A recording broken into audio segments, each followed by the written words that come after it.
आदरणीय दिदीबहिनी तथा दाजुभाइहरू सबैमा नमस्कार। म पुण्य प्रसाद प्रसाई। आज म कर्णाली प्रदेशको एउटा जटिल विषयमा कुरा गर्न गइरहेको छु। हुन त कर्णाली प्रदेशको कुरा गरिरहँदा एकपटक समष्टिमा देशलाई ध्यान दिने हो भने पुरा देशमा यस्तो कुनै क्षेत्र छैन, यस्तो कुनै स्थान छैन जहाँ शोषण, उत्पीडन र भ्रष्टाचार नभएको होस्, जहाँ व्यथिति नमौलाएको होस्।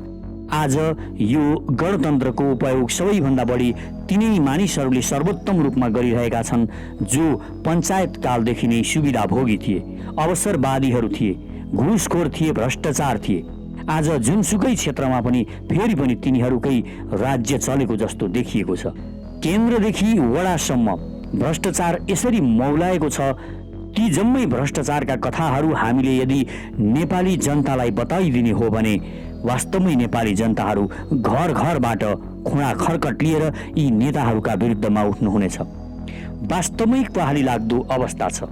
तराईका मानिसहरूलाई लाग्छ हाम्रो तराई मात्र उत्पीडनमा परेको छ, हामीलाई हेपिएको छ, दलिएको छ, हामीलाई सदियौँदेखि शोषणमा राखिएको छ, हाम्रा कुराहरू कहिल्यै सुनिएको छैन भनेको जस्तो तराईका मानिसहरूलाई लाग्छ।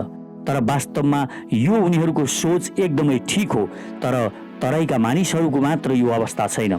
तपाईँ कुनै पनि दलित समुदायको मानिसलाई, कुनै जनजातिको मानिसलाई गएर सोध्नुहोस्, उनका पनि दुःखका कथाहरू, उहाँहरूका दुःखका कथाहरू पनि त्यस्तै विकराल छन्।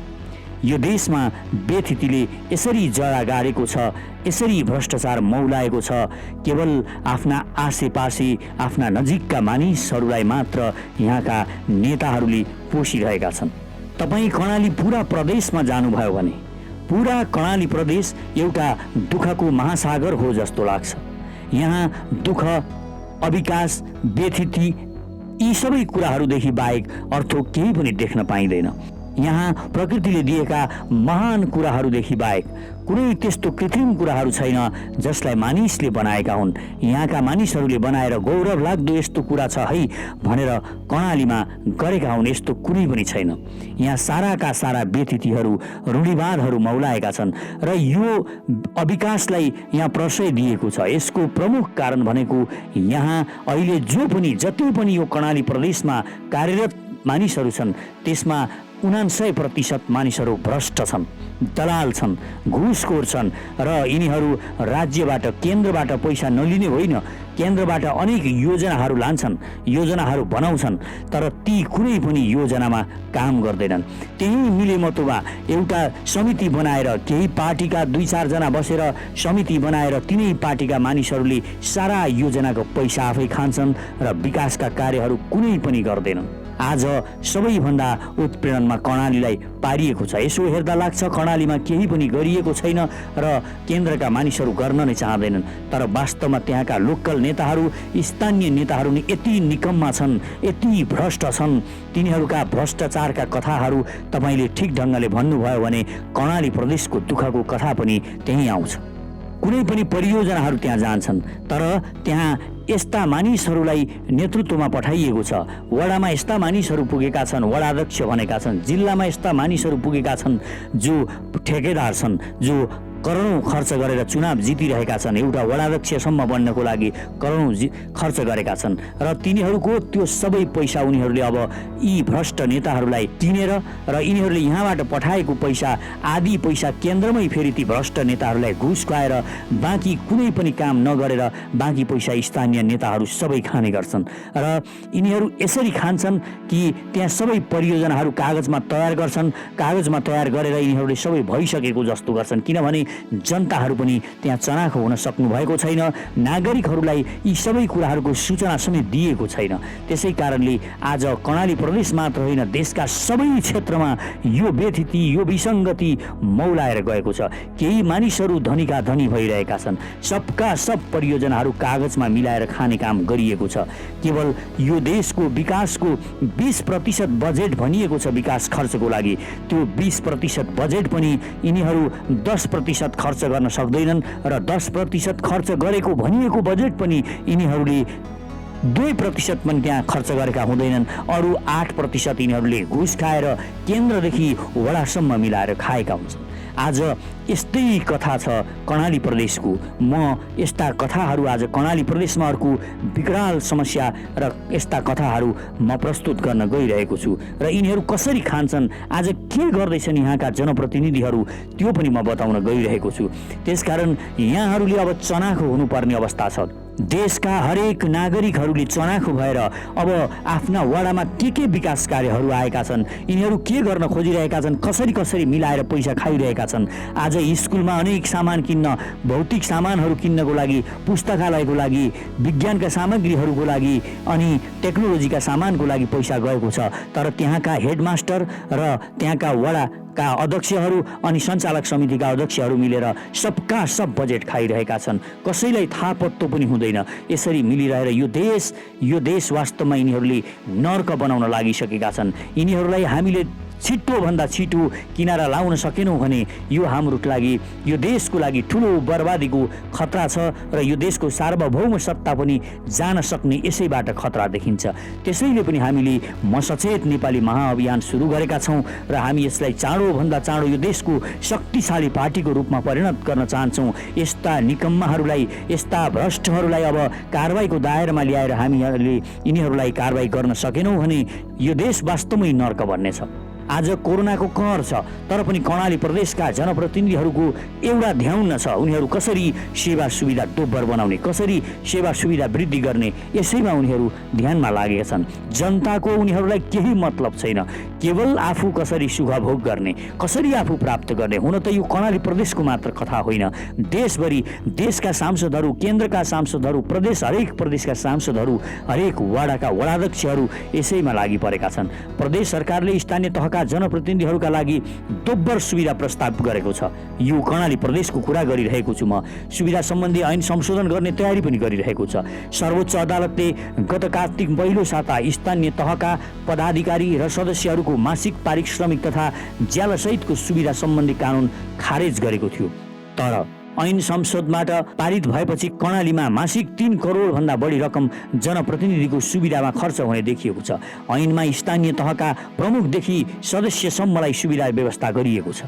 नेपालको संविधान अनुसार स्थानीय तहका पदाधिकारी तथा सदस्यहरूले पाउने सुविधा सम्बन्धमा कानुन व्यवस्था गर्न वाञ्छनीय भएकाले कर्णाली प्रदेश सभाले यो विधेयक बनाएको प्रस्तावनामा उल्लेख गरेको छ।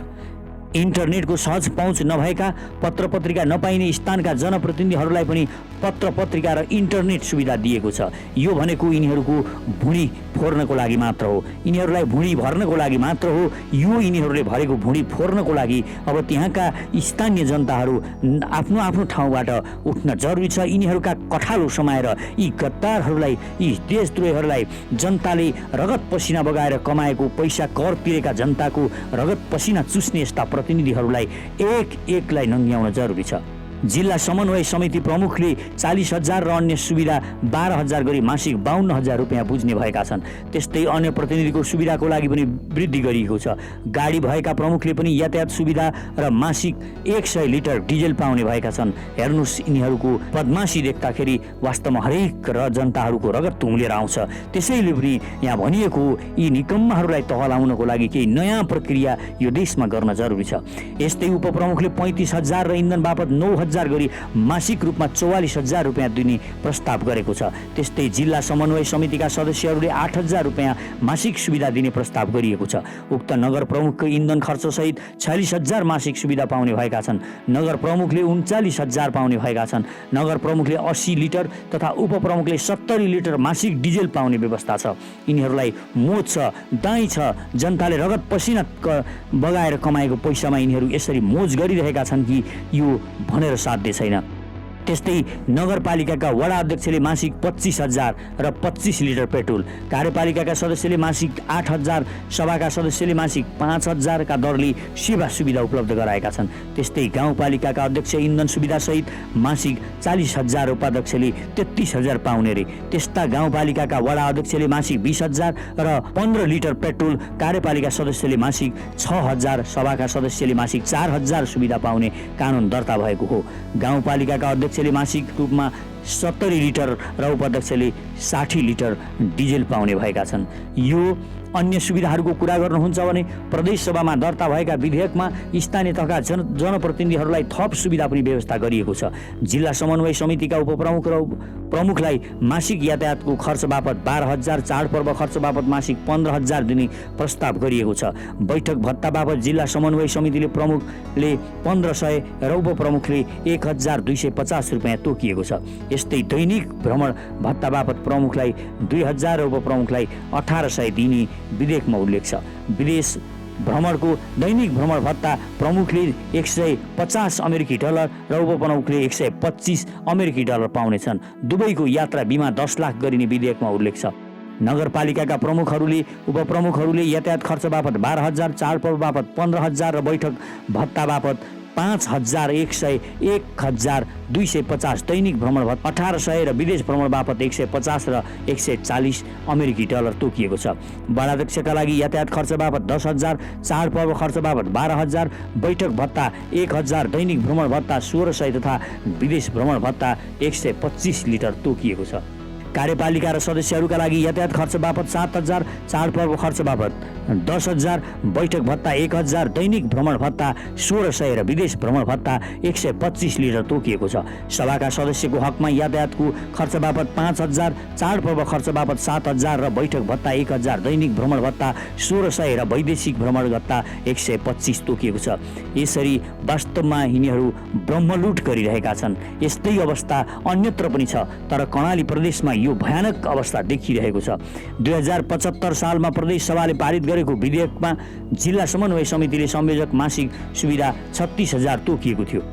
उपसंयोजकको 34,000 रुपियाँ सेवा सुविधा तोकिएको थियो। जिल्ला समन्वय समितिका सदस्यहरूले मासिक 12,000 रुपियाँ सेवा सुविधा तोकिएको थियो। यसरी यिनीहरूले अहिले ब्रह्मलुट गरिरहेका छन् र यो देशभरि अहिले यस्तै अवस्था छ। यिनीहरू यो बजेट यो वर्षमा पुराका पुरा बजेट सक्नलाई अनेक तारतम्य मिलाइरहेका छन्। यिनीहरू विकास कार्य केही पनि गर्न सक्दैनन्। एउटा बाटो पनि ठिक ढङ्गले बनाउन सक्दैनन्। बाटो कुनै बन्छ भने, कुनै पनि काम हुन्छ भने, गरिन्छ, यहाँबाट परियोजना जान्छ भने पनि यिनीहरू कागजमा मिलाएर सबै पैसा खाने गर्छन्। यी गद्दारहरूलाई अब तलैदेखि यिनीहरूलाई अब यिनीहरूका भण्डाफोर गरेर यिनीहरूका कठालो समाएर यी दलालहरू, यी भ्रष्टहरू, यी देशका चुसाहरू, गरिब चुस्ने जनता माराहरूलाई अब हामीले कारबाहीको दायरामा ल्याउनुपर्छ र यिनीहरूलाई अब नवनिर्माण सेना मार्फत यिनीहरूमाथि कारबाहीको सुरुवात हामीले गरेको हुनुपर्छ। हाम्रो नवनिर्माण सेना बन्दैछ। अब देशभरिका युवाहरूलाई म आह्वान गर्छु, तपाईँहरू जति सक्दो छिटो जोडिनुहोस्। यदि आज म सचेत नेपाली महाअभियानमा तपाईँहरूले जोडिन जति ढिलो गर्नुहुन्छ त्यति नै ब्रह्मलुट देशमा मच्चिनेछ।